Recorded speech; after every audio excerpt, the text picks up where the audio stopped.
গতদিন আমরা আলোচনায় অগ্রসর হচ্ছিলাম মাতা যশোমতী দধিমন্থনে ব্যাপৃত হয়েছেন।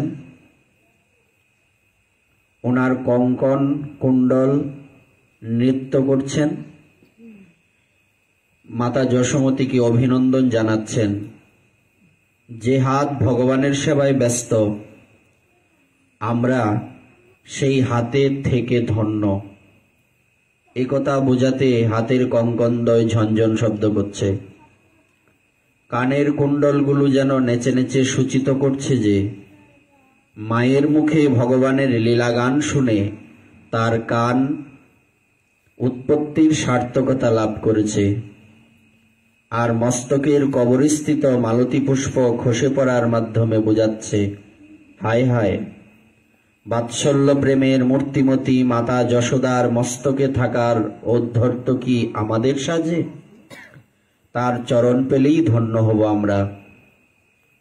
চিন্ময় জগতে সবকিছুই স্বতন্ত্র ব্যক্তিত্ব সম্পন্ন, অর্থাৎ চিন্ময় জগতের যত কিছু রয়েছে, যেমন আমরা জানি চিন্ময় বলতে কি, এই জগতের মৃন্ময় নয়। দুটো শব্দ, একটা হচ্ছে মৃন্ময় আর একটা হচ্ছে চিন্ময়। মৃন্ময় কি, এই পৃথিবীতে যা কিছু আছে, যদিও সব মাটির দ্বারা তৈরি নয়, তারপরেও মৃন্ময় বলে। পৃথিবী লোকের সবকিছুই গড়ে মৃন্ময়, আর ভগবত লোকের ভগবত ধামের সবকিছু চিন্ময়। এখন ভগবান যদি চিন্ময় হন, ভগবানের সাথে যুক্ত যা কিছু আছেন, যত ব্যক্তি রয়েছেন, ধাম, নাম, বিগ্রহ, ভক্ত ইত্যাদি সবকিছু চিন্ময়।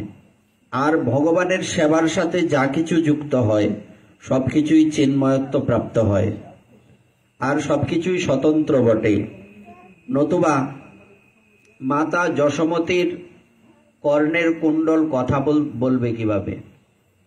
মাতা যশোমতীর হাতের কঙ্কন কি করে কথা বলবে? তারা আনন্দ কি করে পেতে পারে? অর্থাৎ এগুলি এই জগতের কুণ্ডল নয়, এই জগতের কঙ্কনও নয়, এটা চিন্ময় জগতের। তাই ওই কুণ্ডল, ওই কঙ্কন, ওই মালতী পুষ্পের মালা, যা কিছু আছে সবকিছু কথা বলতে পারে। সবকিছুই ভগবানের সেবায় যুক্ত হওয়ার জন্যই চিন্ময়ত্ব প্রাপ্ত হয়েছে। তাই সবকিছুর পৃথক পৃথক অভিব্যক্তি রয়েছে। এদিকে মাতার হৃদয়ের স্নেহই স্তনদুগ্ধ রূপে বহির্গত হচ্ছে। কেননা একবার সুস্বাদু নবনীত দেখে কৃষ্ণ যদি স্তন্যপান না করে, এই ভয়ে কৃষ্ণের দৃষ্টি আকর্ষণের জন্য আপনা থেকেই দুগ্ধ নিঃসরিত হচ্ছে। আবার কঙ্কনের ঝনঝন শব্দ আর দধিমন্থনের ঘরঘর শব্দ, করতাল ও মৃদঙ্গ যেন বাদ্যরূপে মায়ের মুখের কৃষ্ণলীলা গানে সহায়তা করছে। যেমন কীর্তন করলে করতাল মৃদঙ্গের যোজনা করা হয়, এখানে কর্ণের কুণ্ডল, হাতের কঙ্কন, সব এই দুটো কিসের কাজ করছে? মৃদঙ্গ আর করতালের কাজ করছে। এ কারণেই আমরাও ভগবানের বিভিন্ন সেবা করে আনন্দ লাভ করি। কেননা ইন্দ্রিয়ের দ্বারা ইন্দ্রিয়ের অধিপতির সেবা করলেই ইন্দ্রিয়ের প্রকৃত তৃপ্তি লাভ করা যায়। আমরা একটা নাম বলেছিলাম ভগবানের, সমস্ত ইন্দ্রিয়ের অধিপতি বলে ভগবানের নাম কি? আপ্তকাম হচ্ছে উনি নিজে নিজে সমস্ত কামনা উনার পূর্ণ করতে পারেন, বা কামনার প্রয়োজন পড়ে না। বাইরের কারো দ্বারা ওনার কামনা পূরণের কোনো প্রয়োজন নেই। এটা হচ্ছে আপ্তকাম। আর একটা নাম আমরা বলেছি, এগুলি মনে রাখতে হবে। ঋষিকেশ, ভগবানের পরম ভক্ত, গীতাতে যার নাম রয়েছে, কি নাম? ভগবানের পরম ভক্ত গীতার মধ্যে নাম রয়েছে, কি নাম? আমরা কেউ জানি না। অর্জুনের নাম আমরা কেউ জানি না। অর্জুনের একটা নাম ঋষিকেশের সাথে ভগবানের নাম একটা ঋষিকেশ, ঋষিকেশের সাথে অর্জুনের একটা নাম আছে, এরকম দেখেন আছে কিনা। কি নাম? গুরাকেশ। গুরাকেশ শব্দের অর্থ কি? গুরাকেশ, গুরাকেশ মানে হচ্ছে যিনি নিদ্রাকে জয় করেছেন। উনি হাঁটতে হাঁটতে, মানে উনি দিনের পর দিন না ঘুমিয়ে থাকতে পারতেন অর্জুন। ওনার আরেকটা নাম সব্যসাচী। সব্যসাচী মানে কি ব্যাকরণের ভাষায়? এখন তো অনেকে ব্যাকরণ পড়ছেন। সব্যসাচী কাকে বলা হয়? যার দু হাত সমানে চলে। পড়ছি না আমরা? কোথায় পাবেন এটা? এক কথায় প্রকাশ। যার ডান হাত বাম হাত দু হাত একসাথে সমানে চলে। অনেকের তো কারো বাম হাত আগে চলে, কারো ডান হাত আগে চলে, কিন্তু যার দুটো হাত সমানে সমানে চলে, ডান হাত দিয়ে বাম হাতের কাজ করতে পারে, বাম হাত দিয়ে ডান হাতের কাজ করতে পারে, তাকে বলে সব্যসাচী। অর্জুন বাম হাতেও বান চালাতে পারতেন, ডান হাতেও পারতেন, পায়েও বান চালাতে পারতেন, এবং অন্ধকারের মধ্যেও বান চালাতে পারতেন, শব্দভেদী বানও নিক্ষেপ করতে পারতেন, সব পারতেন। হ্যাঁ, ওনার আরেকটা নাম হচ্ছে পরন্তপ, শত্রু দমনকারী। প্রত্যেকটা নামের অর্থ যদি আমরা জানি, তাহলে গীতার কোন শ্লোকের মধ্যে ভগবানের বা অর্জুনের কোন নামের অবতারণা করা হয়েছে এটা আমরা সহজে বুঝতে পারবো, তাই না? আচ্ছা যাক, তা ভগবান হচ্ছেন সমস্ত ইন্দ্রিয়ের অধিপতি, এই জন্য ভগবানের একটা নাম হচ্ছে ঋষিকেশ। আর অর্জুন নিদ্রাকে জয় করেছেন বলে অর্জুনের একটা নাম গুরাকেশ। আচ্ছা, তো আজকে একটা বিশেষ দিন, আমরা জানি কি দিন? তা আমরা এই জায়গাটা গতকালকে আমরা একটা সিরিয়াল ধরে তো কথা বলছি, গতকালকের এই কথাটা আমরা এই জন্যই টানলাম, এই অবধি বললাম। আমরা আজকে এই কথাটা বিস্তারিত বলবো না, এটা কালকের জন্য তোলা রইল। আমরা আজকে ঠাকুর মহাশয়ের জীবনী আলোচনা করব। কেন, যে দিন যে মহতের বা যে সিদ্ধ ব্যক্তির মানে আবির্ভাব বা তিরোভাব তিথি হয়, সেদিন তার কথা বা তাদের কথা বলা উচিত। কিরকম? আজকে ঠাকুর মহাশয়ের কি তিথি? নির্জান তিথি। আচ্ছা, আমরা তো জন্মদিন পালন করি না, কোন সাধুদের কেন জন্মদিন পালন হয় না চলে যাওয়ার পরে? বা যদিও করা হয় নিয়ম রক্ষা, কিসের কি পালন করা হয় বেশি? নির্জানই পালন করা হয়। আবির্ভাব তিথির স্পেশালিটি নেই। আমরা একটা কথা বলছিলাম মনে হয় প্রথম দিন না দ্বিতীয় দিন, যে সাধন করো ভজন করো মরতে জানলে হয়। তুমি যত সাধন ভজনই করো না কেন, তোমার সাধন ভজন যদি মৃত্যুর সময় তোমাকে ভগবানকে স্মরণ করাতে না পারে, তাহলে সব জলে চলে গেল। এই জন্য মৃত্যুটাকে আগে বিশেষভাবে কি বলে, মৃত্যুটাকে কি করতে হবে আমাদের? না, মৃত্যুকে তো জয় করা যায় না, মৃত্যুটাকে স্মরণীয় করে রাখতে হবে। এই জন্য রবীন্দ্রনাথ ঠাকুরের একটা বিশেষ ছোট্ট 4 লাইনের কবিতা আছে। বলেন তো এটা কি? মৃত্যু বিষয়ক। যেদিন পৃথিবীতে তুমি, কি বলেন, যেদিন ভবে পৃথিবীতে তুমি যেদিন প্রথম এসেছিলে, তখন তুমি কেবলমাত্র তুমি কেঁদেছ আর সবাই হেসেছে। তুমি শুধু কেঁদেছিলে, হেসেছিল সবে। এমন জীবন করিবে গঠন, মরণে হাসিবে তুমি, কাঁদিবে ভুবন। অর্থাৎ আমরা যখন পৃথিবীতে জন্মেছিলাম সবাই হেসেছিল, কিন্তু আমরা যারা জন্মেছি আমরা কেঁদেছি। আর জীবনটাকে এমন করতে হবে যে এই পৃথিবী ছেড়ে আমরা চলে যাব হাসতে হাসতে, ভগবানের কথা স্মরণ করতে করতে, ভগবানের লীলা স্মরণ করতে করতে, ভগবানকে দর্শন করতে করতে। আর জগৎবাসী সবাই এই ভেবে কাঁদবে। কি ভেবে কাঁদবে? যে আজি হইতে রত্ন শূন্যা হইলাম এদিনই। হরিদাস ঠাকুর যখন চলে গিয়েছিলেন, তখন ওনার সম্বন্ধে এই শব্দের যোজনা করা হয়েছিল, এই শব্দটা ব্যবহার করা হয়েছিল। কি বলা হয়েছিল? হরিদাস আছিলা পৃথিবীর শিরোমণি।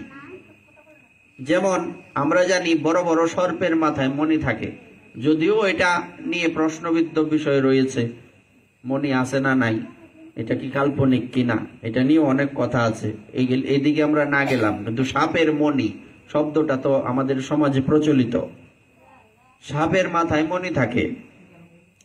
তো এই বড় সর্পের স্পেশালিটি কি? তার মাথার মধ্যে মণি। মস্তকে যদি মণি না থাকে তাহলে এই সর্পের কোনো বিশেষত্ব নেই। এই জন্য একটা শব্দ আমাদের বাংলায় খুব প্রচলিত, মণিহারা ফণি, ব্যাকরণে আছে মণিহারা ফণি। ফণি মানে সাপ, মাথার মধ্যে যদি মণি না থাকে ওই বিশেষ সর্পের বিশেষত্বই রইল না। তেমনি বলছে পৃথিবীর মস্তকে, দেবী পৃথিবী তো আমাদের সবাইকে হৃদয়ে বুকে ধারণ করে রেখেছেন।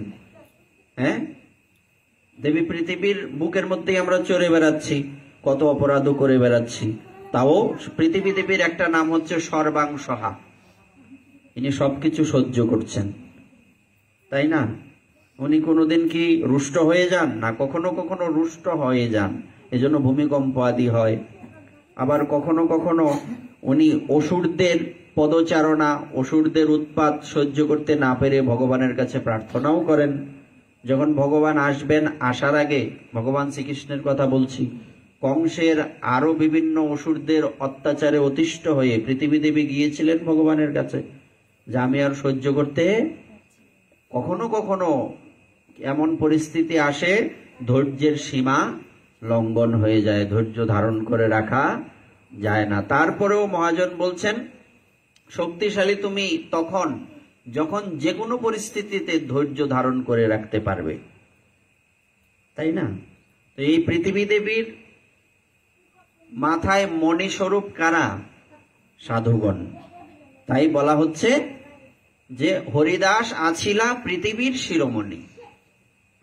পৃথিবী দেবীর মস্তকে মণির মতো ছিলেন হরিদাস ঠাকুর। উনি যখন চলে গেলেন সেদিন বলা হয়েছিল আজি হইতে রত্ন শূন্যা হইলা মেদিনী। আজ থেকে পৃথিবী দেবী রত্ন শূন্য হয়ে গিয়েছেন। যেমন মায়েদের শরীরের বিভিন্ন অলংকার থাকে, অলংকার যদি না থাকে বা সিঁদুর আদি পরে, শঙ্খ, এগুলি না থাকলে কেমন ভালো দেখায়, এগুলি হচ্ছে মায়েদের বিশেষ ভূষণ। তেমনি পৃথিবী দেবীর ভূষণ হচ্ছে সাধুগণ। বিষয়টা বুঝতে কঠিন না তো? মায়েদের ভূষণ যেমন এরকম হয়, সাধু ভক্তদের ভূষণ যেমন তিলক মালা, পৃথিবী দেবীর ভূষণ হচ্ছেন সাধুগণ। তাই বলা হচ্ছে আজি হইতে রত্ন শূন্যা হইলা মেদিনী। তখন সারা পৃথিবী দেবী তো কাঁদবেন, পৃথিবীর সবাই কাঁদবেন যখন সাধুগণ চলে যাবেন। চলে যখন যান, এরকম হয় কিনা? হয়। এক প্রেমানন্দ বাবা একটু অসুস্থ হয়েছেন, পুরো ফেসবুক জুড়ে তোলপাড় চলছে, বিভিন্ন খবরের টেলিভিশনে দেখাচ্ছে যে বাবা অসুস্থ। হ্যাঁ, তো বিষয়টা হচ্ছে এরকম, এই পৃথিবীর মধ্যে আমাদের ভারতবর্ষের বিশেষ করে স্পেশালিটি হচ্ছে সাধুগণ। যেমন শেখ মুজিবুর রহমান একটা কথা বলেছিলেন যে সবাই পাইছে স্বর্ণের খনি, অমুক খনি, আর আমি পাইছি সুরের খনি। এই কথাটা প্রচলিত কিনা? আমাদের এই ভারত ভূমির খনি কি? আমাদের এই ভারত ভূমির খনি হচ্ছে সাধুগণ। এই ভারতবর্ষের স্পেশালিটি এটাই। পৃথিবীর কোন দেশের এত বৈচিত্র্যতা নেই। কথায় বলে যা আছে পৃথিবীতে তা আছে ভারতে, ভারতে যা নাই তা পৃথিবীতে নাই। সারা পৃথিবীর সবকিছু ভারতে পাবেন। ভারত বলতে শুধু ওই বর্তমান ভারতেই নয়, ওই আফগানিস্তান থেকে শুরু করে বাংলাদেশ, পাকিস্তান আদি, এগুলি সব ভারতবর্ষের মধ্যে পড়ে, পরবর্তীতে আলাদা হয়ে গেছে। তো এই ভারত ভূমিতে এই এখন বর্তমান সময়ে শীত, প্রচুর শীত এমন জায়গাও আছে, প্রচুর গরম এমন জায়গাও আছে। অর্থাৎ একই এরিয়াতে একই সময়ে দুটো দেখা যায় কি? হ্যাঁ, শীতকাল গ্রীষ্মকাল একসাথে একই দেশে পাওয়া যাবে, এটা হচ্ছে ভারত। অর্থাৎ ভারতে সবকিছুই আছে। তো এই ভারতের মধ্যে অনেক বৈচিত্র্যতা আছে। এই এত বৈচিত্র্যতার মধ্যে সবচেয়ে বেশি এবং সবচেয়ে স্পেশাল বিচিত্রতা হচ্ছে কি, এই ভারতবর্ষের রত্ন হচ্ছেন সাধুগণ। যে শক্তিকে পাওয়ার জন্য বিজ্ঞানীরা দিনকে রাত, রাতকে দিন করে একাকার করে দিচ্ছেন, সেই শক্তি ভারতবর্ষের সাধুদের বেড়া বেঁধে দেয়, দেয় কিনা? যে শক্তিকে পাওয়ার জন্য বিজ্ঞানীরা এত পড়াশোনা করছে, সেই শক্তিকে আমাদের সাধুগণ সারা গায়ে পোশাক নাই, উলঙ্গ, তারা সেই শক্তিকে ভজনা করে তাকে লাভ করছে। বিশেষ না এটা? এটা কোথায় পাবেন খুঁজে? সারা পৃথিবী খুঁজে দেখুন তো, বহু দেশ রয়েছে, আমেরিকা থেকে শুরু করে রাশিয়া, অস্ট্রেলিয়া, কত কত দেশ রয়েছে। কতজন ত্যাগী সাধু পাবেন? খুঁজে বের করুন। বা পৃথিবীতে এত এত ধর্ম রয়েছে, এত ধর্মের মধ্যে ত্যাগের মাহাত্ম্য কোন ধর্ম প্রকাশ করে? অন্যান্য ধর্মে এসব আছে কি? শুধু খাই খাই খাই খাই। আমরা আমাদের এই দামোদর মাসে 1 মাস ব্রত করি। কি ব্রত করি? এই মাসে কি অন্য বছরের তুলনায় বেশি খাই? বছরের মধ্যে এই 12 মাসের মধ্যে 11 মাস যা খাই, এই 1 মাসে কি তার থেকে বেশি খাই? কিন্তু এমন অনেক ধর্ম আছে যে 1 মাস বেশি খায় অন্য মাসের থেকে। ত্যাগের মাহাত্ম্য প্রকাশিত হলো কি? তাই কখনো, কথাটা কেন বললাম, এটা সূচিত করছি এই জন্য, আপনারা এই জিনিসটা মাথায় রাখবেন। এই মাসে চেষ্টা করবেন, কখনোই জিজ্ঞেস করবেন না, প্রতি বছরই জিজ্ঞাসা করেন কি খাওয়া যায় কি খাওয়া যায় না। এটা অলরেডি এইবার থেকে এটা ডিলিট করে ফেলেন। এই নিয়ম তো একই সিস্টেম, এটা আর নতুন করে জিজ্ঞেস করে সময় নষ্ট করে লাভ কি? এই সময়টা নতুন একটা কিছু শিখতে পারবো আমরা, তাই না? এই মাসে এইসব চিন্তা না করে খাবারের চিন্তাটা যতটুকু সম্ভব দূরে পরিহরি, হ্যাঁ, আমাদের ভজন করতে হবে। বলছে অন্যান্য মাসে যাই করো না করো, এই মাসে একটু কোন রকম। বলছে কি, খাবার কেন খাই, কেন আমরা? বাঁচার জন্য।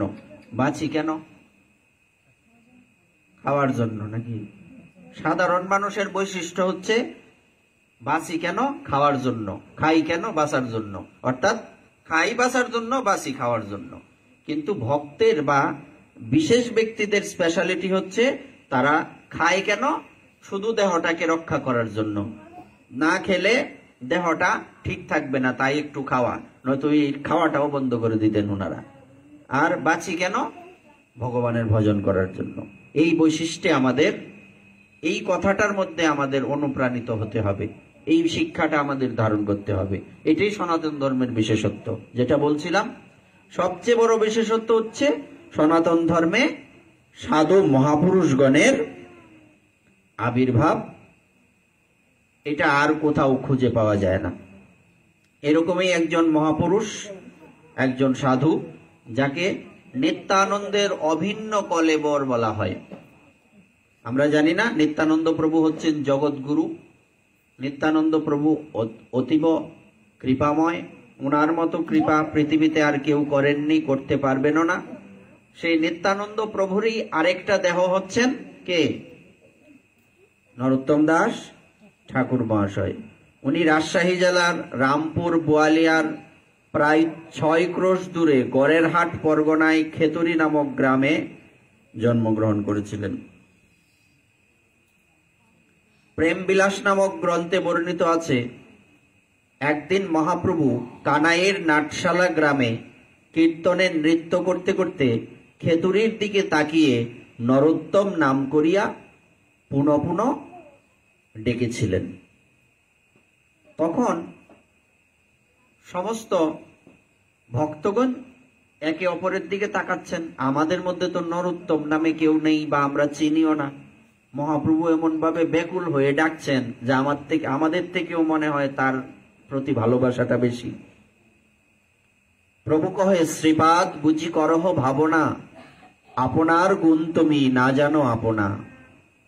নীলাচলে যাইতে যত কান্দিয়াছ তুমি, সেই প্রেমা দিন দিন বান্ধিয়াছি আমি।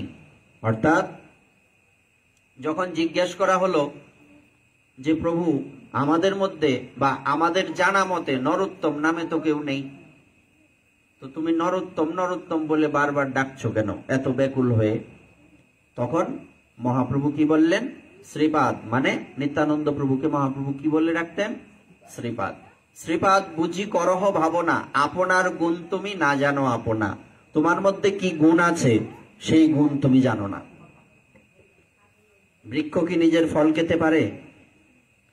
নদী নিজের জল পান করে কি? তো নিজের গুণ নিজে লোক বুঝতে পারে না, বাইরের লোকে সেই গুণ প্রকাশ করে।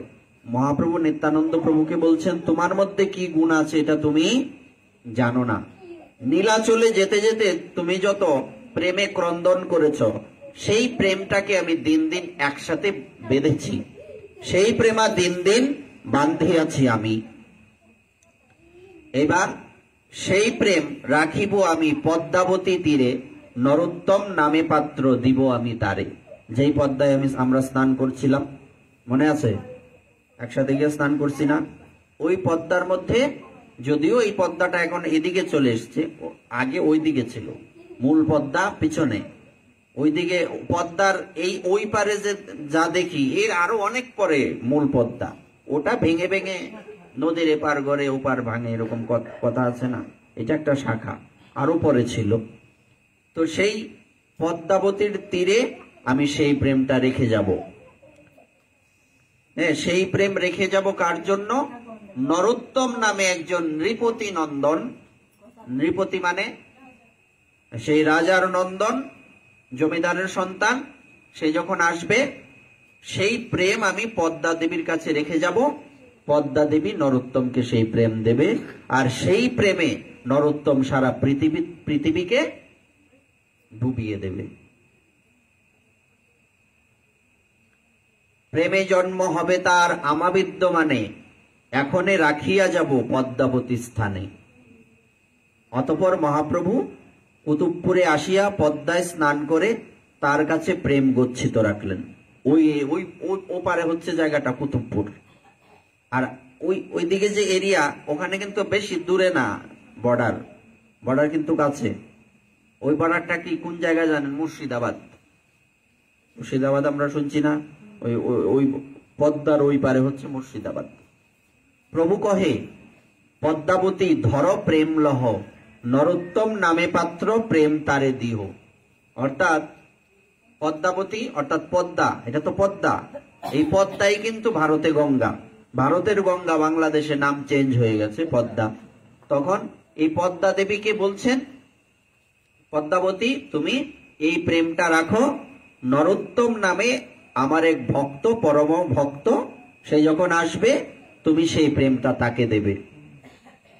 নিত্যানন্দ সহ প্রেম রাখিল তোমার স্থানে, যত্ন করি ইহা তুমি রাখিবা গোপনে। প্রেম কি গোপনের জিনিস না প্রকাশের জিনিস?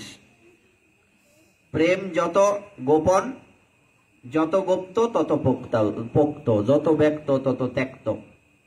যত প্রকাশিত হয়ে যাবে তত সমস্যা বাড়বে, আর যত লুকিয়ে রাখা যাবে ততই সমস্যা হবে না, প্রেমটা আরো গাঢ় হবে।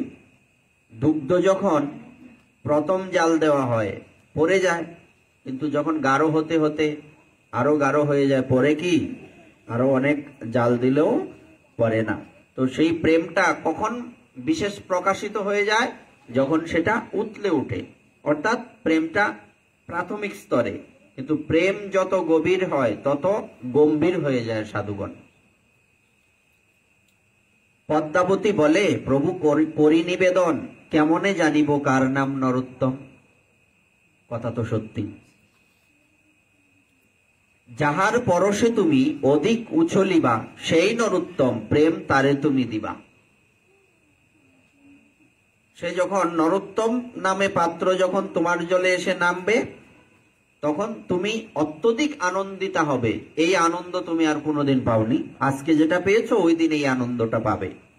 মহাপ্রভু বলছেন, আমার স্পর্শে আজকে তুমি যতটুকু আনন্দ পেয়েছো, নরোত্তম যখন তোমার জলে এসে স্নান করবে তখন এই প্রেমটা, এই আনন্দটা আবার পাবে।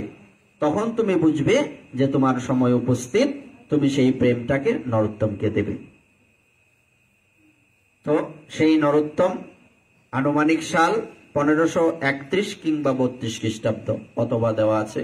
কেন এই সালটা এখনো নির্দিষ্ট নয়, অনেক বছর আগের কথা। সেই 1531 কিংবা 32 খ্রিস্টাব্দে মাঘী পূর্ণিমা গোধূলি সময়ে উনি আবির্ভূত হয়েছিলেন। ঠাকুর মহাশয়ের আবির্ভাব তিথি কবে? মাঘ মাসের পূর্ণিমা, মাঘী পূর্ণিমা পালন করি না, এদিন আবার আমাদের পরম গুরুদেবের তিথি। উনি ওই দিন আবির্ভূত হয়েছিলেন মাঘী পূর্ণিমাতে। তো গোধূলি সময়ে উনি প্রকটিত হয়েছিলেন। বাল্যকাল সম্বন্ধে বলা আছে, উনি যখন আস্তে আস্তে আস্তে আস্তে বড় হচ্ছেন, অন্নপ্রাশন যেদিন হলো সেদিন তিনি তার মুখে যখন অন্ন দেওয়া হবে, ইনি মুখটা বারবার ঘুরিয়ে নিচ্ছেন, সেই অন্ন নিচ্ছেন না, মুখে কাঁদছেন। জোর করেও মুখে অন্ন দেওয়া যাচ্ছে না। তখন সেখানে একজন দৈবজ্ঞ ছিলেন। ইনি বললেন, মহারাজ, আপনার এই পুত্র কোনো সামান্য পুত্র নয়, এই ভগবানের প্রসাদ ব্যতীত অন্য কোনো কিছু গ্রহণ করবে না। তখন সেদিনই কৃষ্ণানন্দ দত্ত, জাতিতে কায়স্থ কৃষ্ণানন্দ দত্ত, সেদিনেই ওখানে বলে দিলেন, আমারই সন্তানের মুখে আজকের পরের থেকে তোমরা কেউ অপ্রসাদী দ্রব্য দেবে না। আমরা বলছিলাম না পরশুদিন যে সূত্রা গাছে আম হয় না। কৃষ্ণানন্দ দত্তের ঘোষণাটা শুনে নিন। আমরা কি করি, অনেকেই প্রসাদ ভোজি আছি, কিন্তু ছেলে মেয়েরা ছোট মানুষ খায়, লাখ চলবে না। কৃষ্ণানন্দ দত্ত একদম ঘোষণা করে দিলেন, আমার সন্তানের মুখে এক ফোঁটা জলও যাতে অপ্রসাদী না যায়। এইটাই সত্য, আর এটাই সত্যি হয়েছিল। আর কোনোদিন তার মুখে অপ্রসাদী দ্রব্য যায়নি। তো এখানে ব্যাখ্যার বিষয় হচ্ছে, আজ পর্যন্ত যত যত ভক্ত সাধু মহাপুরুষ পৃথিবীতে এসেছেন, বাবা লোকনাথ থেকে শুরু করে যত সাধুগণ এসছেন, একজনকে দেখান্ত কোন সাধু আমিষ ভুজি ছিল? লোকনাথ বাবা আমিষ খেতেন, এটা তো 50 বছর না খাই রয়েছে, আমিষই খাইব কি, আর নিরামিষই কি খাইছে আর না খাইছে, তাই না? তো এইরকম কোন সাধু, কোন ভক্ত, ভক্তমাল চরিত্র বলেন, তারপর গৌরীয় বৈষ্ণব চরিতাবলী, গৌরীয় বৈষ্ণব জীবন, কোন সাধুগণ আমিষ গ্রহণ করেননি। তাহলে মহাজন যেন গতস পন্থা, মহাজ্ঞানী মহাজন যে পথে করে গমন। ওনারা যে পথে গমন করেছেন, আমাদের তো সে পথে গমন করতে হবে। তো ওনাদের দেখে, ওনাদের প্রথম শিক্ষাটাই আমরা যদি শিক্ষা লাভ করতে না পারি, নিজেদের জীবনে প্রয়োগ করতে না পারি, তাহলে আমরা কি কিসের মধ্যে আছি? ঘোরের মধ্যে আছি। কখনো কখনো চেনা রাস্তা ভুল হয়ে যায় না, বারবার ঘুরে ওখানেই যায়, এরকম হয় কিনা? তো এইরকম এই ঘোরের মধ্যে আমরা আছি, আর নিজেদেরকে ভক্ত বলে প্রচার করে বেড়াচ্ছি না। ভক্ত হতে গেলে ভক্তের এটা বিশেষ বৈশিষ্ট্য। এটাই শিক্ষা দিলেন, গীতাতে বললেন ভগবান, ইষ্টান ভোগান হিব দেবা দাস্যন্তে যজ্ঞ ভাবিতা তৈর্দত্তান প্রদায়ভ্যো ভুঙ্ক্তে স্তেন এব স। যজ্ঞের দ্বারা সংবর্ধিত হয়ে দেবতাগণ তোমাদের অভিষ্ট ভোগ্য সামগ্রী প্রদান করবেন। এইভাবে দেবতাদের প্রদত্ত ভোগ্য বস্তু যে ব্যক্তি দেবগণকে নিবেদন না করে স্বয়ং ভোগ করে, সে নিশ্চয়ই চোর। ভগবদ্গীতার 3য় অধ্যায়ের নাম কি? কি নাম? 3য় অধ্যায়, কর্মযুগের 12 নম্বর শ্লোক। 13 নম্বর শ্লোকের মধ্যে বর্ণিত আছে যে যজ্ঞের অবশিষ্ট অন্নের ভোক্তা শ্রেষ্ঠ পুরুষগণ সর্বপাপ হতে মুক্ত হন, আর যে পাপাত্মাগণ নিজ শরীর পোষণের নিমিত্ত অন্ন পাক করে, তারা পাপেই ভক্ষণ করে। অর্থাৎ যে নিজের আহারের জন্য অন্ন রন্ধন করে বা বিভিন্ন দ্রব্য রন্ধন করে, সে কি গ্রহণ করে? মানে নিজে নিজে ইচ্ছে করে পাপ রন্ধন করে, পাপ নিজে খায়, পাপই ভক্ষণ করে। আর ভক্তের বৈশিষ্ট্য হচ্ছে যে ইনি নিশ্চয় ভগবানকে নিবেদন ব্যতীত কোনো কিছু গ্রহণ করবেন না। আর ভগবানকে কি দেওয়া যায়?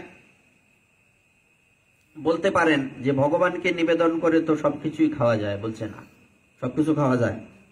হ্যাঁ, ভগবানের এই যে আজকে এইবার এখন দামোদর মাস চলছে, আমরা কি দামোদর মাসে ভগবানকে আমিষ রান্না করে ভোগ লাগাই?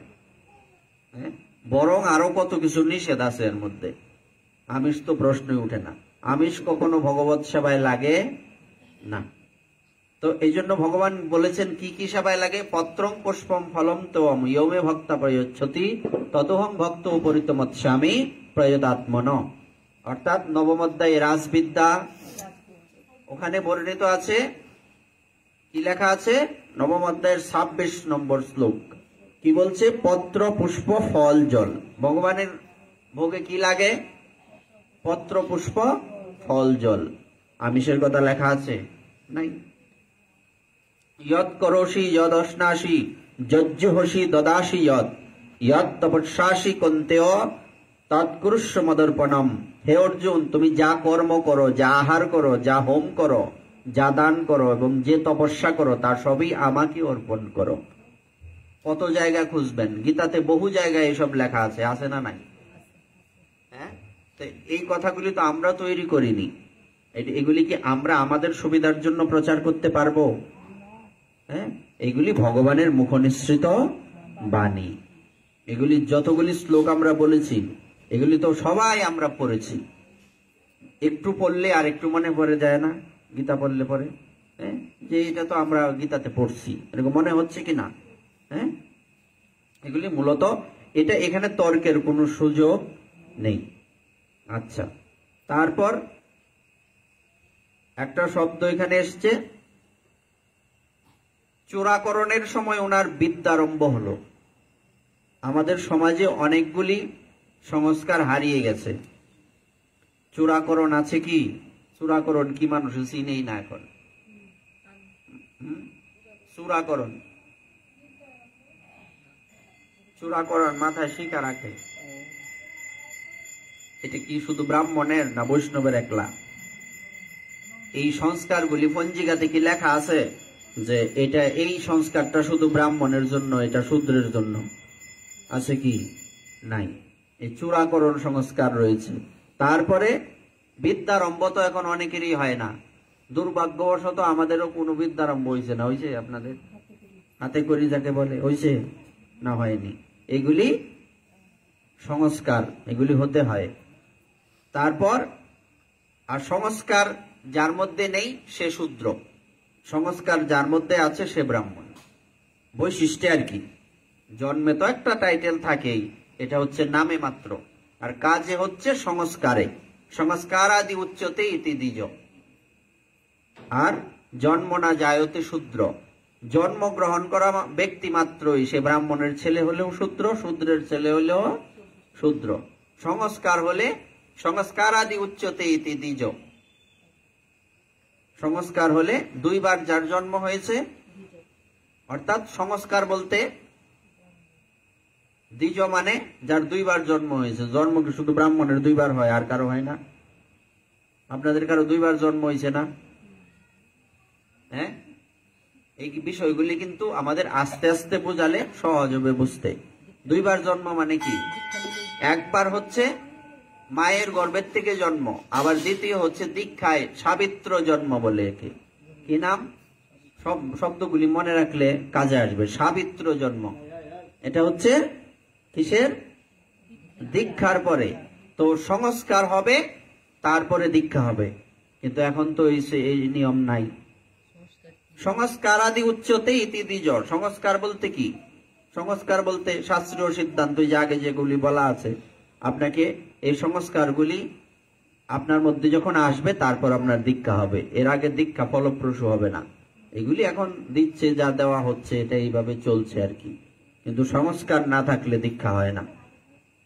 আর বুদ্ধিমান ব্যক্তি যে খুঁজে দেখেন, যদি আপনাদের সদ্গুরুদেব থাকেন সব মন্ত্র আপনারা পাননি।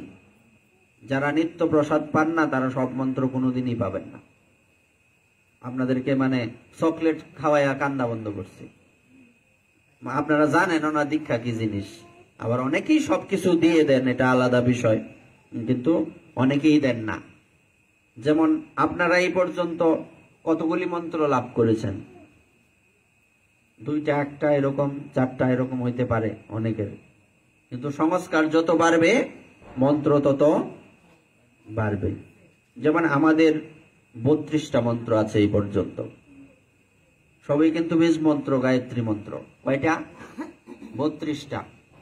তার মানে আরো অনেক কিছু বাকি, আমাদের আরো অনেক কিছু পাওয়ার বাকি আছে না নাই? এটার নাম হচ্ছে সংস্কার। আচ্ছা, যেটা বলছিলাম, এরপর সেই ঠাকুর মহাশয় হাঁটি হাঁটি পা পা করে বড় হচ্ছেন। ছেলেবেলায় একজন সাধুর সঙ্গ উনি পেলেন, তার নাম হচ্ছে শ্রীকৃষ্ণ দাস। তার কাছে হরিকথা শ্রবণ করতেন নরোত্তম। গৌর পার্ষদ ও গৌরের কথা শ্রবণ করে ঠাকুর মহাশয় হা গৌরাঙ্গ বলে রুদন করতেন। সেই ছেলেবেলায়, ছোটবেলাতেই তার সেই ভাবের প্রকাশ হয়েছিল। উনি হা গৌরাঙ্গ বলে রুদন করতেন। কি বলতেন? হইল পাপিষ্ট জন্ম তখনে না হইল, যখন গৌর সুন্দর বিহারও করিল। আমি এমনই পাপিষ্ট, আমার জন্ম তখন হলো না যখন মহাপ্রভু পৃথিবীতে ছিলেন। আমার জন্ম তখন হলো যখন মহাপ্রভু পৃথিবীতে নেই। তার মানে আমার মতো পাপিষ্ট নেই। এই কথা উনি আক্ষেপ করতেন, দুঃখ করতেন, রোদন করতেন, গড়াগড়ি যেতেন। মনে হচ্ছে যে উনার না জানি কি হারিয়ে গেছে। এটাই সত্য। আমাদের অনুভূতি নেই বলে আমরা এগুলি ভাবতে পারি না। একদিন নিতাই চাঁদ স্বপ্নে বললেন, তুমি পদ্মায় স্নান করতে যাও, পদ্মাবতী দেবীর থেকে প্রেম নিয়ে আসো। সেই ঠাকুর মহাশয় তখন তো ওনার নাম ঠাকুর মহাশয় হয়নি, নাম ছিল নরোত্তম দত্ত। সেই নরোত্তম দাসজি, ঠাকুর মহাশয়জি, উনি কি করেছিলেন? ইনি সেই পদ্মায় স্নান করতে গেলেন। পদ্মায় গিয়ে নরোত্তমের শরীরের আগে একটু উনি কি ছিলেন? একটু কালো টাইপের ছিলেন, পরবর্তীতে গৌর বর্ণ হয়ে গেলেন। পদ্মায় প্রেম পেয়েছেন। এভাবে দিন যেতে লাগলো। আগের থেকেই তো মহাপ্রভুর বিরহে উনি একদম অত্যন্ত ব্যাকুল হয়ে গিয়েছিলেন। পরবর্তীতে এই পদ্মার থেকে প্রেম পাওয়ার পরে বিরহ আরো বর্ধিত হতে লাগলো। এবার গৌর সুন্দর স্বপ্নে আদেশ করলেন, নরোত্তম, তুমি বৃন্দাবন চলে যাও। বৃন্দাবনে গিয়ে লোকনাথ গোস্বামীপাদের চরণ আশ্রয় করো। আর লোকনাথ গোস্বামীপাদকে বললেন, নরোত্তম নামে একজন রাজার ছেলে, যাকে আমি পাঠাচ্ছি, আপনি তাকে দীক্ষা দেবেন। আর তখন মস্তকে চরণ দিয়ে আশীর্বাদ করলেন মহাপ্রভু এবং সপরিকরকে দর্শন করালেন সেই স্বপ্নে। নিত্যানন্দ এবং অদ্বৈত প্রভুর হস্তে ঠাকুর মহাশয়কে সমর্পণ করলেন এই স্বপ্নে। এত কিছু হয়ে গেল। এই স্বপ্নটা আমাদের নর্মাল কোনো স্বপ্ন, আদতে সেটা স্বপ্ন ছিলই না, বাস্তবেই ছিল। তারপর এক সময়ের কথা, জায়গিরদারের আমন্ত্রণে উনি বাড়ি থেকে বের হয়ে 15 দিনের পথ অতিক্রম করে কিছুটা স্বস্তি পেলেন। মা বাবা বুঝতে পারলেন, ছেলেটা প্রথমে ভাবলেন ছেলেটার বোধহয় কি কোনো বিশেষ রোগ হয়ে গেছে, নতুবা একবার হাসে একবার কাঁদে, এমন করে কেন? অনেক কবিরাজ দেখালেন, কবিরাজ বললেন অসুখের তো কোনো লক্ষণ দেখি না। আসলে তাকে কোন রোগে পেয়েছে? প্রেম রোগে পেয়েছে। যাকে প্রেম রোগে পেয়ে যায়, এই রোগ কি তাকে ছাড়ে না। তারপর এইভাবে দিন চলতে লাগলো। উনি কি করলেন, এইদিকে ওনার পিতামাতা খুব ভালো করে চিন্তা করলেন, না একে একটু কিসে রাখতে হবে, একটু গার্ড দিয়ে রাখতে হবে, এর অবস্থা সুবিধার না, কখন চলে যায় ঠিক নাই। কিন্তু কথায় বলে, যাকে একবার মহাপ্রভুর কৃপা ভর করেছে, সেই ব্যক্তিকে আজ হোক বা কাল হোক ঘরে রাখা যায় কি? বেঁধে রাখা যাবে? বেঁধে রাখা যাবে না। তো উনি 15 দিনের পথ অতিক্রম করলেন, লুকিয়ে একদিন চলে গেলেন। মথুরায় পৌঁছলেন বিশ্রাম ঘাটে। সেখানে ব্রজমণ্ডল দর্শন ও গোস্বামীগণের দর্শন, রূপ সনাতন ওনাদেরও স্বপ্নে দর্শন হলো, শ্রীজীব গোস্বামী ও শ্রীনিবাস আচার্যকে। এদিকে নরোত্তম দাস ঠাকুর মহাশয় যেদিন বৃন্দাবনে প্রবেশ করলেন, এর আগের দিন রাত্রে শ্রীনিবাস আচার্য প্রভু এবং শ্রীজীব গোস্বামী ওনাদেরকে স্বপ্নে এসে, রূপ সনাতন তখন প্রকট লীলায় নেই, রূপ সনাতন গোস্বামী দুজনে এসে ওনাদেরকে বললেন, নরোত্তম আসছে, তাকে তোমরা কি করো, একজন এলে তাকে কি করতে হয়, রিসিভ করো। রিসিভ করে না, স্বাগতম জানাও। রিসিভ করো বললে সবাই সহজে বুঝে, স্বাগতমটা একটু কমই বুঝে। ইংলিশ এমন কিছু জিনিস আছে আমরা ইংলিশ বুঝি বেশি। চেয়ারের বাংলা কি কয়জনে জানি? কেদারা কয় কেউ না, এরকম। এবার গোবিন্দ মন্দিরে শ্রীজীব গোস্বামী ও শ্রীনিবাস আচার্যের সাথে ওনার সাক্ষাৎ হলো। শ্রীজীব গোস্বামীপাদ লোকনাথ গোস্বামীপাদের কাছে নিয়ে গেলেন। এই ঠাকুর মহাশয় শ্রীজীব গোস্বামীপাদের কাছে ভাগবত শিক্ষা করলেন, দীক্ষা পেয়েছিলেন লোকনাথ গোস্বামীপাদের কাছে। তো মহাপ্রভু লোকনাথ গোস্বামীকে স্বপ্নে বললেন দীক্ষা দেওয়ার জন্য,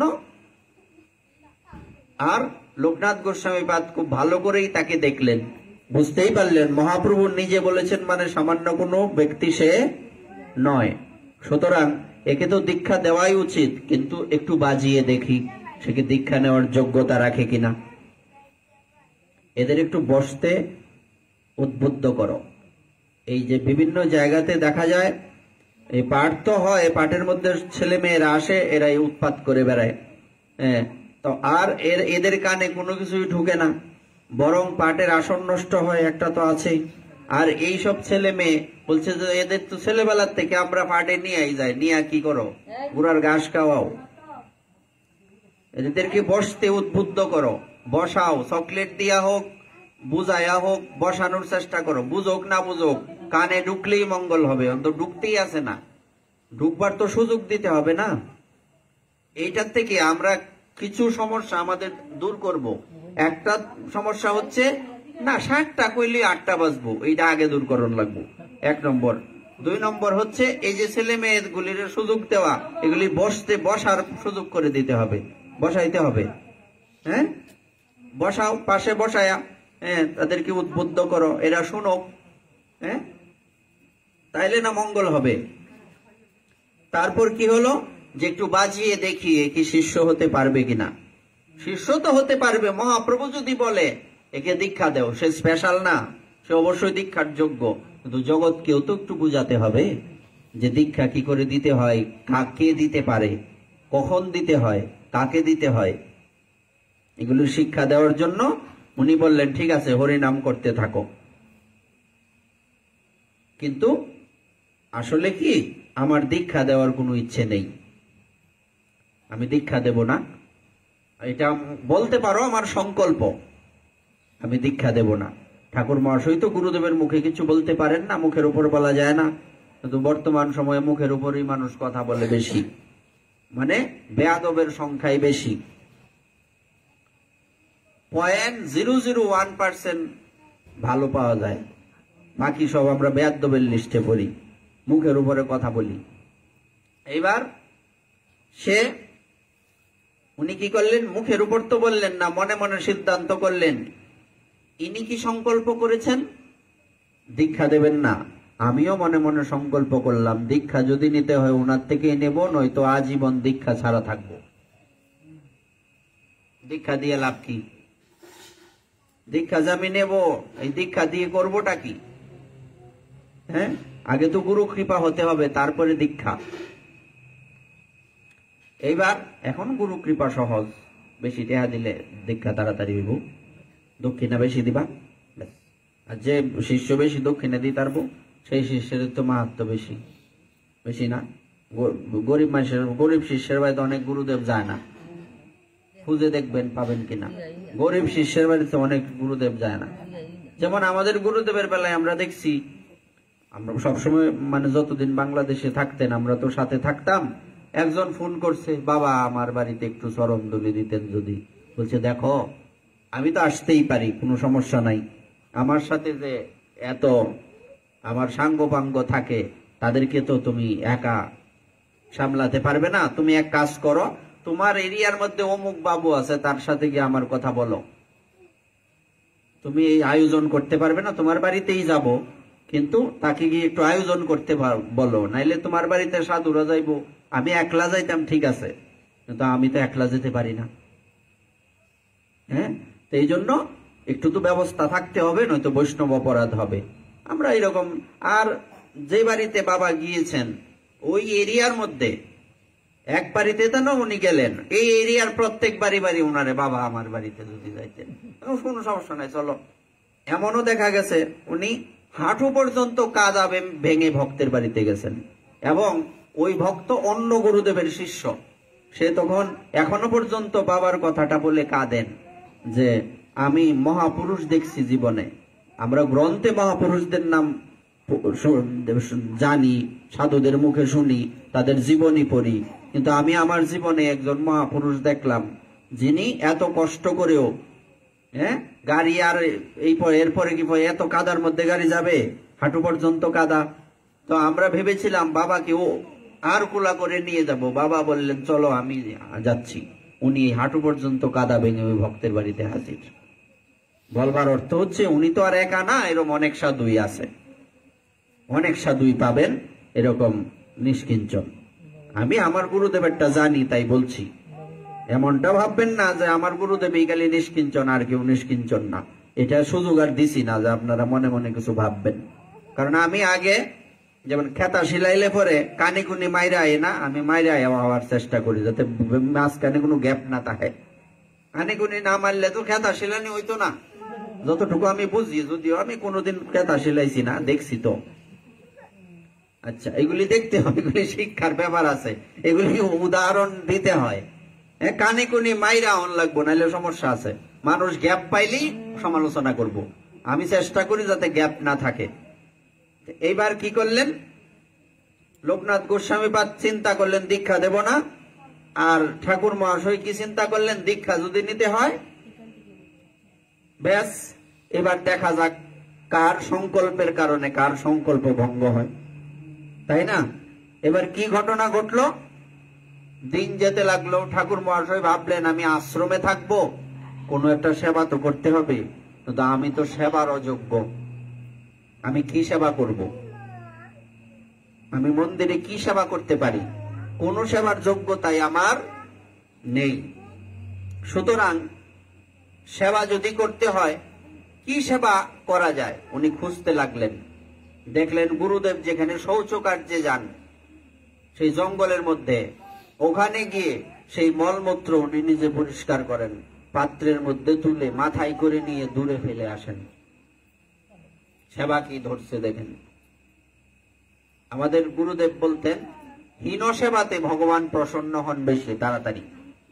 হীন সেবা বলতে কি বোঝায়? ক্ষুদ্র সেবা। সেবা যদিও ক্ষুদ্র হয় না, চোখের দৃষ্টিতে তো বড় ছোট আছে। মন্দিরের ভিতরে আরতি করা আর বাইরে ঝাড়ু দেওয়া একই কৃপা, কিন্তু চোখের দৃষ্টিতে তো বাইরে ঝাড়ু দেওয়া মনে হয় ছোট।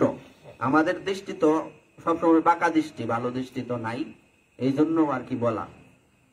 কিন্তু দুইটার কৃপা, বরং বলা আছে মন্দিরের ভিতরে আরতি করলে যেই কৃপা, বাইরে ঝাড়ু দিলে তার থেকে আরো অধিক কৃপা। এই জন্য বলছে হীন সেবায় ভগবান বেশি তাড়াতাড়ি প্রসন্ন হন। হীন সেবা এগুলিকে বলে। তো উনি কি করলেন, উনি তখন সেই প্রতিদিনই মলমূত্র পরিষ্কার করেন। আর লোকনাথ গোস্বামী পাদ তো সাধু, আশেপাশে কি হয় খেয়াল নাই, উনি সবসময় ভজনে থাকেন। তো ভজন করতে করতে হঠাৎ একদিন উনি ভাবলেন আমি যেখানে প্রতিদিন শৌচ কার্যে যাই সেই জায়গাটা পরিষ্কার থাকে কেন? এত এইটা কে পরিষ্কার করে? কোন ব্রজবাসী করে না তো? বিষয়টা কিন্তু মারাত্মক। কোন ব্রজবাসী করে না তো, কারণ ব্রজবাসী করলে তো অপরাধ আরো বেশি। ব্রজবাসীকে কি সেবা করবে? উনি তখন চিন্তা করলেন আমি দেখব যে কে এই কাজটা করে। ইনি তখন কি করলেন, অনেক রাত্রে, শেষ রাত্রে উঠে একটা বৃক্ষের পিছনে দাঁড়িয়ে রইলেন। শব্দ এই ঝাড়ু দিয়ে মলমূত্র পরিষ্কার করে একটা পাত্রে উঠালেন, ঝাড়ুটাকে বুকে জড়িয়ে ধরে বলছেন, ঝাড়ু রে তোর কত ভাগ্য, তুই গুরু সেবায় লাগলি, আমি গুরু সেবায় লাগলাম না। লোকনাথ গোস্বামীপাদের মাথাটা 360 ডিগ্রি ঘুরে গেল। এটা কি বিষয়? এটা কেমন বিষয়? আমরা তো হীন সেবা করতে রাজি না। আরে বেটা, আমি মন্দিরে অনেক দামি ডোনেশন করি, আমার একটা চেয়ার না হইলে হয়, নিচে বইতাম। ভাগবতের আসরে আইসাও আমরা উপরে বসি। যারা অসুস্থ তাদের কথা আলাদা, অসুস্থ এখন সবাই অসুস্থ, এজন্য ভাগবতের, আমি তো বলি ভাগবতের আসরেও কোনো চেয়ার রাখাই ঠিক না। আমি এটা প্রস্তাব করতে চাই কখনো কখনো যে এই ভাগবতের আসরে চেয়ার রাখা বন্ধ। মানে ভাগবতের আসর চেয়ারে বসার আসর না। অসুস্থ হইলে আরেক কথা, নিচে বসতে পারে না, কোমরের সমস্যা, পায়ের সমস্যা, এটা আলাদা বিষয়। কিন্তু সবাই আমরা অসুস্থ হয়ে যাই, তখন উপরে বসে ভাগবত শ্রবণ করা যায় না। বরং চেয়ারে বসলে তার মাহাত্ম্য কমে যায়, মাটিতে বসলে তার মাহাত্ম্য বাড়ে। চেয়ারে বসলে চেয়ারম্যান, আর আপনারা জমিতে বসছে, আপনারা বসছেন মানে আপনারা জমিদার। জমিদার আর চেয়ারম্যান কি এক নাকি? জমিদার বড় না চেয়ারম্যান বড়? আর যারা শহীদ বয় বিভিন্ন জায়গায়, আমরা তো এখানে সোফার মধ্যে বসে সোফাদার, কিংবা চৌকি যদি থাকে চৌকি সিস্টেম প্রশাসন শহীদার, চেয়ারে বললে চেয়ারম্যান, আর মাটিতে বললে জমিদার। জমিদারই তো বড়। এই জন্য বলছে যারা হীন মনে করে নিজেকে, কালকে বলছিলাম না যে নিজেকে ক্ষুদ্র মনে করে, সেই তো ভজনের অধিকারী। সবাই তো ভজনের অধিকারী না। অহংকারী ব্যক্তি তো ভজন করতে পারবে না, তার ভজন হবে না। এটা দেখে লোকনাথ গোস্বামীপাদের ব্রেনটা, মাথাটা 360 ডিগ্রি ঘুরে গেল। আমাদের মাইকটা যেরকম ঘুরে গেছে, এখন চার্জ নাই, এরকম লোকনাথ গোস্বামীপাদের এই মাথাটাই ঘুরে গেল। সিদ্ধান্ত কি ছিল? দীক্ষা দেবেন না, কিন্তু আজকে সিদ্ধান্ত করলেন না, দীক্ষা দিতেই হবে, কারণ এইরকম শিষ্য পাওয়া সৌভাগ্যের বিষয়। এবার উনি কি করলেন? উনি তখন এদিনেই সামনে আসলেন ঠাকুর মহাশয়ের, নরোত্তম যাও, তোমার আজকেই দীক্ষা হবে। ইনি তখন স্নান টান করে এসে সেদিনই দীক্ষা লাভ করলেন। তারপর দীক্ষা লাভ পর্যন্ত কিন্তু শেষ না, গুরুদেবের কাজ কি বিশ্রাম? দীক্ষা দেওয়া মানে গুরুদেবের কাজ সবে মাত্র শুরু হলো। কিন্তু আমাদের বেলায় এটা ভিন্ন। আমরা চিন্তা করি দীক্ষা নিলাম মানে শেষ হয়ে গেল। বিষয়টা কি এরকম? দীক্ষা নিলাম মানে শেষ না, দীক্ষা নিলাম মানে শুরু। আর দীক্ষা নেওয়ার আগে কিছু শুরুই হয়নি। আচ্ছা, এরপর পরবর্তীতে কি হলো? গুরু সেবা হলো, দীক্ষা হলো। শ্রাবণ মাসের পূর্ণিমা তিথিতে দীক্ষা হয়েছিল ওনার। কি মন্ত্র পেয়েছিলেন? অষ্টাদশ অক্ষর কিশোর গোপাল মন্ত্র। আপনারা যারা মন্ত্র দীক্ষা পেয়েছেন, কি মন্ত্র পেয়েছেন খুঁজে দেখবেন। মন্ত্র হলেই হবে না, মন্ত্র কিন্তু মারাত্মক বিষয়।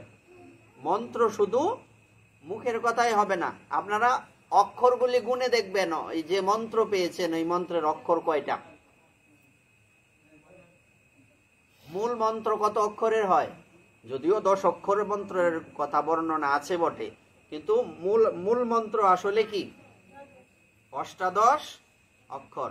সেই অষ্টাদশ অক্ষর, 18 অক্ষরের বীজ মন্ত্র থাকবে।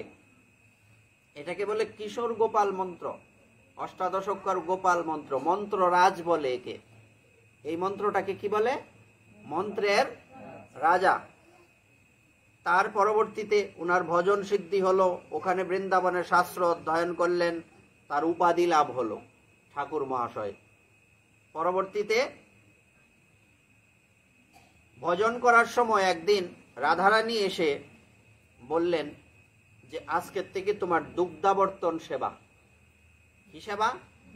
দুধ গরম করবা যুগল কিশোরের জন্য। মানে রাধারানী বলছেন আমাদের জন্য তোমার কি সেবা? রাধারানী নিজে এসে বলছেন।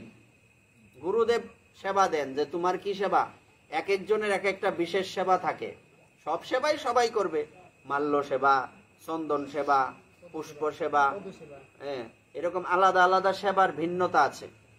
ওই জায়গায় আমরা এখনো অনেকেই জানি না বিষয়গুলি। গুরুদেব এরকম একটা, আমরা বলি না যে মঞ্জুরি স্বরূপের ভজন, সেটা কি সেবা, যে কিরকম, যে তোমার কি রূপ হবে, তুমি কি বেশে থাকবে, তুমি কোন অলংকার পরবে, তুমি কোন কোন কালারের বস্ত্র পরবে, তোমার কি সেবা হবে, তোমার নাম কি হবে, তোমার অবস্থান বৃন্দাবনের কোথায় হবে, এইভাবে তুমি নিজেকে স্মরণ করে, এটা হচ্ছে স্মরণের টপ ক্লাস স্মরণ।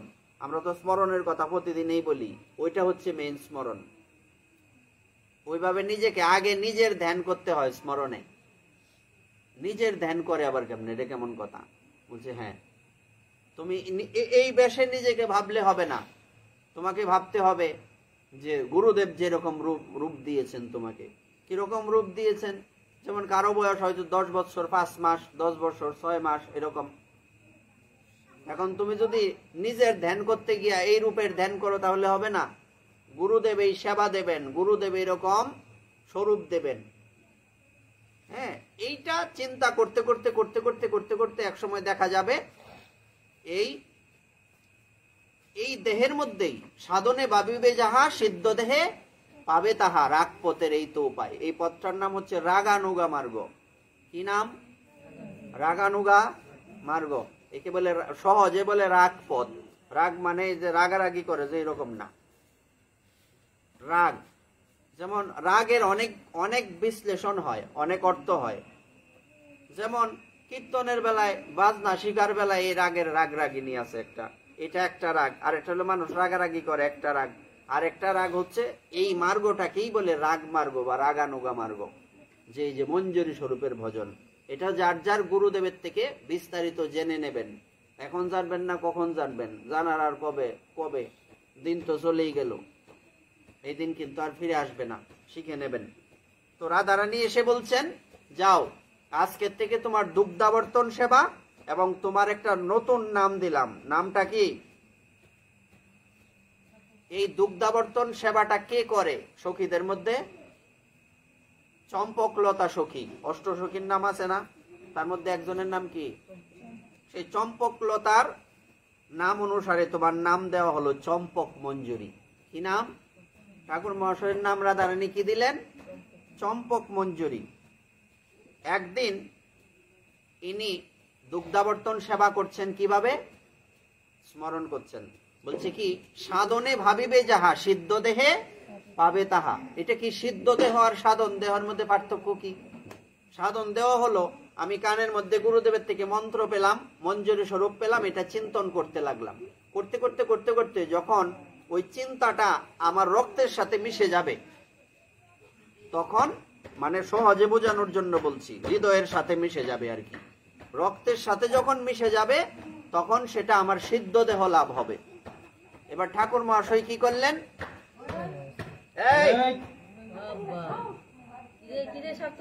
ঠাকুর মহাশয় ওনার কি সেবা ছিল বলেন? কি সেবা? রাধারানী কি সেবা দিছে? শব্দটা বলেন। দুগ্ধাবর্তন সেবা। মনে না থাকলে তো হইতো না, অমনোযোগী হইলে হইব ক্লাসে। দুগ্ধাবর্তন সেবা মানে দুধ গরম করবো আর কি, গরম দুধ দেয় না গ্লাসে কইরা, এরকম দুগ্ধাবর্তন সেবা। তো এই সেবা উনি চিন্তন করছেন, রাধারানী সেবা দিয়েছেন। উনি চিন্তন করতে করতে করতে করতে ভাবছেন যে ভিতরে যুগল কিশোর রয়েছেন, আমি বাইরে একটা পাত্রের মধ্যে দুধ জাল করছি। ভাবলেন উনি যে দুধ জাল তো হচ্ছে, আচ্ছা দুধ জাল হতে থাকুক, আমি একটু শুনি যুগল কিশোর কি কথা বলে। তো উনি যুগল কিশোরের কথা একটু মন দিয়া কান দিয়ে শুনতে লাগলেন। তো এদিকে দুধের পুরা গন্ধ হঠাৎ সর্বনাশ করছে। হ্যাঁ, উনি কি করলেন? দৌড়ে এসে, আর হাতের কাছে কিছু পেলেন না, হাত দিয়ে নামিয়ে ফেললেন। হাতটা পুড়ে গেল, ধ্যান ভেঙে গেল। হাতটা পুড়ছে কই? ধ্যানে, কিন্তু বাস্তবে হাত পুড়ে গেছে। এটা হচ্ছে সিদ্ধ দেহ। বোঝা গেল বিষয়টা? যেমন সিদ্ধ বাবার জীবনীতে আছে, উনি কুণ্ডে ডুব দিলেন। কুণ্ডে বলতে উনি মানসী গঙ্গায় ডুব দিয়েছিলেন। হ্যাঁ, মানসী গঙ্গায় না গোবিন্দ কুণ্ডে, আচ্ছা ডুব কোন কুণ্ডে বৃন্দাবনে ডুব দিয়েছেন। তো ডুব দেওয়ার সাথে সাথে 7 দিন হয়ে গেল উনি আর উঠেন না। ব্রজবাসীরা সব ভক্তরা জাল দিয়ে টানাটানি না নাই, 7 দিন পরে জলেতে উঠতে আইছে এবং সারা শরীরের মধ্যে সুন্দর। আচ্ছা, জল থেকে উঠলে কেমন হয়? কিন্তু এই শরীর ভিজানা, জলের থেকে উঠতে আসছেন কিন্তু শরীর ভিজানা, শরীরে কি লেগে আছে? আবির লেগে আছে। বাবা আপনি এতদিন কোথায় ছিলেন? বলছে আর বলো না, আমি এভাবে এখানে চিন্তা করতেছিলাম, হঠাৎ রাধারানী বললেন যে বর্ষানাতে না এখন হোলি চলছে, তো তুমি এখানে কি করো? আমি হোলিতে চলে গেলাম। এখানে এই কুণ্ডের থেকে উনি বর্ষানায় হোলিতে চলে গেলেন। তো কাজে এটা হচ্ছে সিদ্ধ দেহ। তো ঠাকুর মহাশয়ের সিদ্ধ দেহ হয়েছিল বলে উনি কি করলেন? উনি মনে মনে ধ্যানে স্মরণে কি হলো? হাত পুড়ে গেল। কিন্তু সাক্ষাতেই উনি হাত পুড়ে গিয়েছে। হাতের তলায় এরকম উত্তরীয়র তলায় হাত দুটা বন্ধ করা আছে। তো এবার ওনাকে শ্রীনিবাসাচার্য প্রভু তখন ছিলেন। শ্রীনিবাসাচার্য প্রভু বলছেন, বা ওনার গুরুদেব, হ্যাঁ, লোকনাথ গোস্বামী পাদ, হ্যাঁ, শ্রীনিবাসাচার্য প্রভু বলছেন যে কি তোমার হাত কেন উত্তরের নিচে ঢাকা কেন? তখন উনি কাঁদতে লাগলেন। বলছে গুরুদেব, শ্রীনিবাসাচার্য প্রভু ছিলেন, লোকনাথ গোস্বামী ছিলেন জানি, আচ্ছা যাক, এটা নিয়ে আমার এখন একটু কনফিউশনের মধ্যে আছি। এবার দুজনের একজন হবে। তখন উনি কি করলেন? বললেন যে আমি এতই অযোগ্য, আপনি আমাকে সেবা দিয়েছেন। গুরুদেব এই তো সেবা দিয়েছেন, মনে হয় লোকনাথ গোস্বামী পাদেই ছিলেন, কিন্তু আমি সেবাটা আমার কেমন হলো? আমাকে যে সেবাটা দিয়েছেন সেবাটা আমি ভুল করলাম না? দুধ কোন সময় পরে? অসাবধানতায় না? দুধ কোন সময় পুড়ে? অসাবধানতায় না? তো আমার হাত পুড়ে গেল কেন? কিসের কারণে? অসাবধানতার জন্য। সুতরাং আমি সেবার অযোগ্য। গুরুদেব বললেন এটা তো তোমার সৌভাগ্য, তোমার মনে মনের যে সেবা স্মরণ এটা সাক্ষাতে প্রকটিত হয়ে গেছে। তার মানে তুমি কি হয়েছ? সিদ্ধ দেহ লাভ করেছ, তুমি ভজনে সিদ্ধ হয়েছ। তৎপশ্চাৎ শ্রীজীব, আমরা আগেই বলছিলাম, শ্রীজীব গোস্বামীপাদের কাছে উনি কি শিক্ষা করেছিলেন? ভাগবত শিক্ষা করেছিলেন।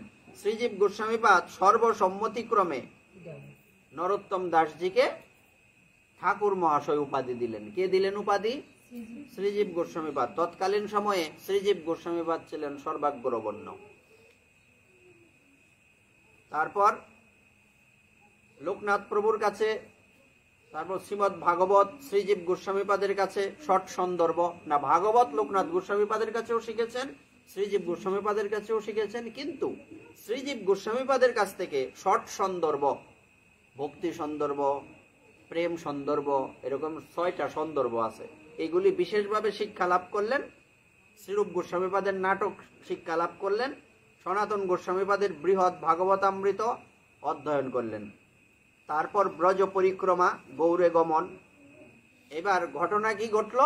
গুরুদেব বলছেন যে তোমার ভজন সিদ্ধ হয়েছে, এবার তুমি বৃন্দাবন ছেড়ে আবার খেতড়ি ধামে চলে যাও।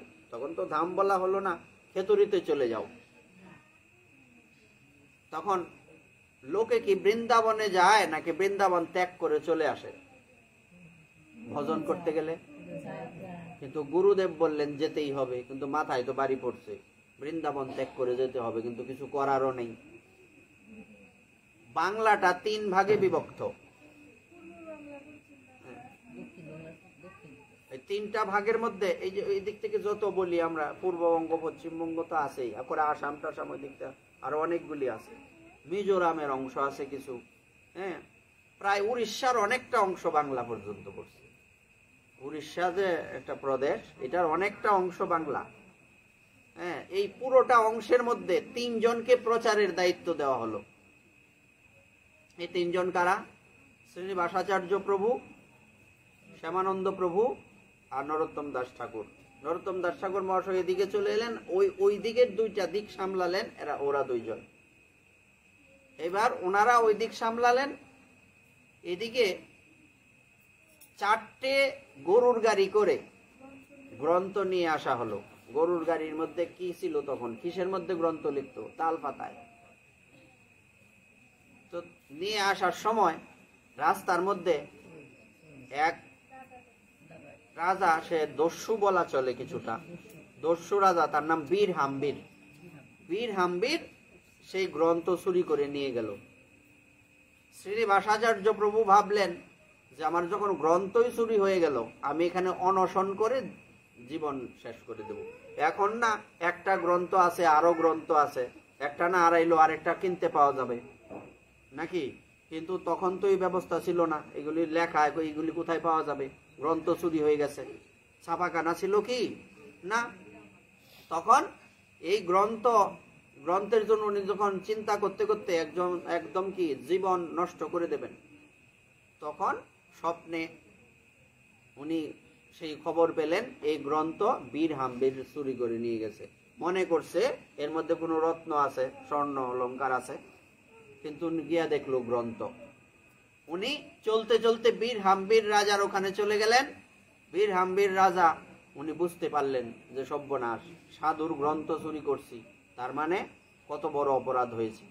আর সাধুর সঙ্গ পেয়েছেন তো দস্যুবৃত্তির কিছুটা পুরোটাই লাঘব হয়ে গেছে। ইনি তখন সেই শ্রীনিবাসাচার্য প্রভুকে বসালেন তার রাজসভার মধ্যে, বসিয়ে ওনার সেবা করলেন। করার পর শ্রীনিবাসাচার্য প্রভু বললেন, যা চুরি করছো এটা কি জানো? যা চুরি করেছ তা কি জানা উচিত না? চুরি যখন করছো একটু জানো বিষয়টা কি। তখন উনি কি করলেন? ভাগবতের গোপী গীতের বিশ্লেষণ করলেন। এই কথা শুনে ওই দিনে বীর হাম্বির রাজা সাধু হয়ে গেলেন। অর্থাৎ গ্রন্থ চুরিটাও পূর্ব পরিকল্পিত, ভগবান পরিকল্পনা করে রাখছে, নাহলে বীর হাম্বির ভক্ত হবে কিভাবে? দেখুন, এই পৃথিবীতে যা কিছু হয় সবকিছুই পূর্ব পরিকল্পিত। তারপর কি হলো? এদিকে শ্রীক্ষেত্র মন্ডল ও গৌর মন্ডল দর্শন করে ঠাকুর মহাশয় খেতুরি ধামে চলে আসলেন। খেতুরিতে উনি মহোৎসব করেছিলেন। যারা উচ্চ লেভেলে বাংলা নিয়ে পড়াশোনা করে তারা এটা পেয়েছে, বইয়ের মধ্যে পাওয়া যায়। এই পুরো বাংলার মধ্যে সবচেয়ে বড় সম্মেলনের নাম কি? খেতুরি সম্মেলন, দেখবেন আছে। এগুলি ইয়েতে আসে, মানে হাই লেভেলের বাংলা নিয়ে যারা পড়াশোনা করে না, হ্যাঁ, নৈবত্তিকে আসে যে খেতুরি সম্মেলন হচ্ছে আজ পর্যন্ত সবচেয়ে বড় সম্মেলন। সেখানে 6 বিগ্রহ প্রতিষ্ঠা করা হয়েছিল। হ্যাঁ, আর বিপ্রদাসের গোলাঘর থেকে সেই সর্প বয় বিদূরিত করে, দ্বার উন্মোচন করে সেখান থেকে বিগ্রহ নিয়ে এলেন। গোলাঘর মানে কি? ধান টান রাখে না, ধানের গোলার ঘর। আচ্ছা, তারপরে হাত বাড়াতেই গৌর বিষ্ণুপ্রিয়ার বিগ্রহ ঠাকুরের কোলে এসে ঝাঁপিয়ে পড়লেন। ভিতরে কেউ যায় না, সাপ বাসা করে আছে ভিতরের, মানে যাওয়ার ব্যবস্থা নাই। কিন্তু ঠাকুর মহাশয় যেই গেলেন, ওই বিগ্রহ ঝাঁপিয়ে এসে পড়ছে ঠাকুর মহাশয়ের কোলে। বলছিলাম না, বিগ্রহ নও তুমি সাক্ষাৎ ব্রজেন্দ্র নন্দন। সেখানে ছিলেন, ওই সম্মেলনের প্রধান ছিলেন কে? জাহ্নবা মাতা।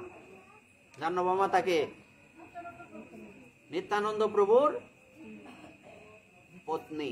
আমাদের এই সনাতন ধর্মে নারীর মর্যাদা দেখুন কতটুকু। সন্ন্যাসী আছে না, দেখছো না মোবাইলে দেখায়? সাধু আছে, সাধ্বী। সাধুর বিপরীত শব্দ কি? হ্যাঁ। এইবার বিষয়টা কি হলো? সেই সময়ে জাহ্নবা মাতা, নিত্যানন্দ প্রভু চলে গেলেন, অদ্বৈত প্রভু চলে গেলেন, এই মহাপ্রভু চলে গেলেন। ওই সময়ে ওই গৌরীয় বৈষ্ণবদের হালটা কে ধরেছিলেন? জাহ্নবা মাতা। এবং আপনারা এটা জেনে শুনে খুশি হবেন যে এর আগে জাহ্নবা মাতার এই সিস্টেম করার আগে একলা গোবিন্দের পূজা হতো, পাশে রাধারানী ছিলেন না। জাহ্নবা মাতা প্রথম গোবিন্দের পাশে রাধারানীকে বসিয়েছেন। এটা মনে রাখেন, রাধারানী কোথার থেকে আসছে। মানে এমনি পূজা হইতো কিন্তু বিগ্রহ ছিল না। অনেক মন্দিরে গিয়ে দেখবেন, বৃন্দাবনে আছে না, কই আছে রাধারানী? নাই। কোন মন্দিরে? সপ্ত দেবালয়ের মধ্যে কি আছে? নাই। আর কোথায়? বাকি বিহারিতে আছে? নাই। অনেক মন্দিরে শুধু কৃষ্ণ, একা কৃষ্ণ।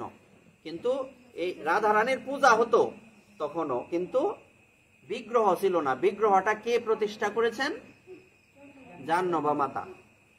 আচ্ছা, তারপর সেই জাহ্নবা মাতা উনি সেই উৎসবে রন্ধন করেছিলেন, খেতরি উৎসবে। খেতরি এমনি ধাম হয়ে গেছে না, ওখানে মহাপ্রভু নিত্যানন্দ অদ্বৈতাদি ওনারা ছিলেন না, কিন্তু সেখানে ওনারা সাক্ষাতে এসেছিলেন। এই এই সেখানে সপার্ষদ মহাপ্রভু এসেছিলেন, তখন প্রকট লীলায় ছিলেন না, ওনারা চলে গিয়েছিলেন, কিন্তু আবার সাক্ষাতে এসছে, স্বপ্নে না। এই বাবা দাঁড়া, স্বপ্নে না, কিন্তু কিভাবে এসছেন? সাক্ষাতে এসছিলেন। আর ওখানে 6 বিগ্রহ প্রতিষ্ঠা হয়েছিল। কয়টা বিগ্রহ? কি কি নাম? গৌরাঙ্গ, বল্লভীকান্ত, শ্রী ব্রজমোহন, শ্রীকৃষ্ণ, শ্রী রাধাকান্ত, শ্রী রাধারমন। এই 6টা বিগ্রহ প্রতিষ্ঠা হয়েছিল।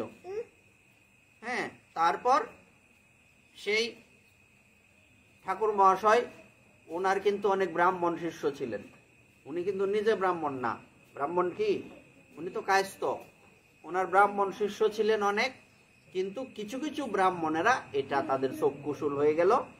ইনারা তখন চিন্তা করলেন যে তাকে পাণ্ডিত্যে পরাজিত করব শাস্ত্র যুদ্ধে, পরে তারে দেখা যাক, এই দেশ থেকে বিতাড়িত করব। এরকম কয়েকজন ছিল, কিন্তু সেই ব্রাহ্মণরা পারেননি। কেন? খেতরিতে সেখানে সেই ব্রাহ্মণ কয়েকজন এসছেন, কিন্তু এখানে দেখা গেল ঠাকুর মহাশয়ের 2 শিষ্য, ঠাকুর মহাশয়ের 2 শিষ্য, ওনারা 2 দোকানদার রূপে ওখানে 2 দোকানে বসা।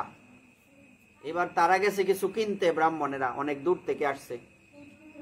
হ্যাঁ, এরা সংস্কৃতে কথা কো, সর্বনাশ। যে এরিয়ার দোকানদারে সংস্কৃতে কথা কো, এই জায়গাটা, এই নরোত্তম না জানি কত বড় পণ্ডিত, সর্বনাশ, মান সম্মান যাইব, টাউন যেত না। ওনারা ওখান থেকে চলে গেলেন, ওখান থেকে চলে গেলেন। তারপর আরো অনেক ব্রাহ্মণদেরকে মহাপ্রভু তর্ক যুদ্ধে, শাস্ত্র যুদ্ধে পরাজিত করলেন। তারপর ওনার সবচেয়ে প্রধান শিষ্য ছিলেন গঙ্গা নারায়ণ চক্রবর্তী, যারা আপনারা ঠাকুর মহাশয়ের পরম্পরায় আছেন। মানে কি পরিবার? ঠাকুর মহাশয়ের পরিবার।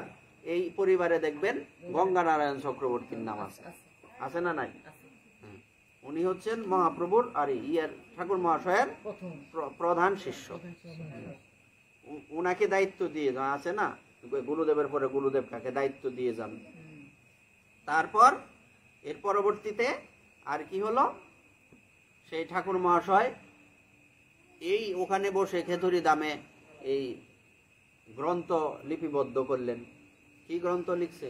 ঠাকুর মহাশয়ের বিশেষ গ্রন্থ, এবং গৌরীয় বৈষ্ণবদের যেটা কণ্ঠমণি হওয়া উচিত, মুখস্থ থাকা উচিত, সেই গ্রন্থের নাম কি? কি বলো?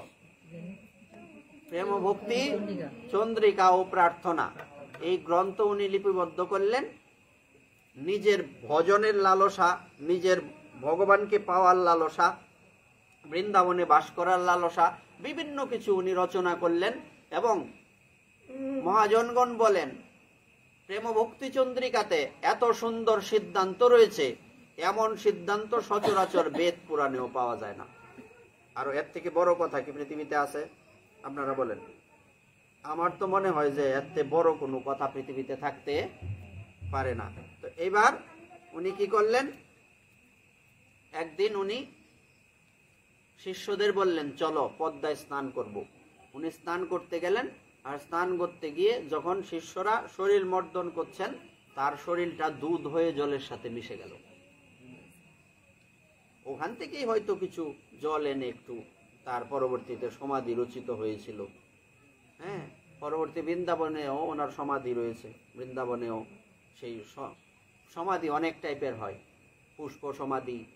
হ্যাঁ, শরীরের যে কোনো অঙ্গ নিয়ে কোথাও শ্মশানে যদি ইয়ে করা হয়, দাহ করা হয়, ওখান থেকে একটা কয়লান বা কি কাষ্ঠ নিয়ে সমাধি করা হয়। অনেক জাতের সমাধি, পুষ্প সমাধি বেশিরভাগ, বৃন্দাবনে যত সমাধি, স্মরণে পুষ্প সমাধি বেশিরভাগ। বৃন্দাবনেও সমাধি আছে, হ্যাঁ ওখানে মন্দির তো আছে, অবশ্যই মন্দির আছে। সেই ঠাকুর মহাশয়ের চরণে আমরা এই ব্যাসপীঠ থেকে প্রণাম জানাই। ওনার পদাঙ্ক যাতে আমরা কিঞ্চিত অনুসরণ করতে পারি, এটাই ওনার চরণে প্রার্থনা। মূর্তৈব ভক্তি কিময়ম বিশেষ বৈরাগ্য সারস্ত অনুমান নৃলোকে সম্ভাব্যতে কৃতিবি সদৈব তস্মৈ নম ছিল নরোত্তমায়। সেই নরোত্তম দাস ঠাকুর মহাশয়ের চরণে প্রণাম জানিয়ে, সকল ভক্তদের চরণে প্রণাম জানিয়ে আজকের এই ভাগবতের এখানে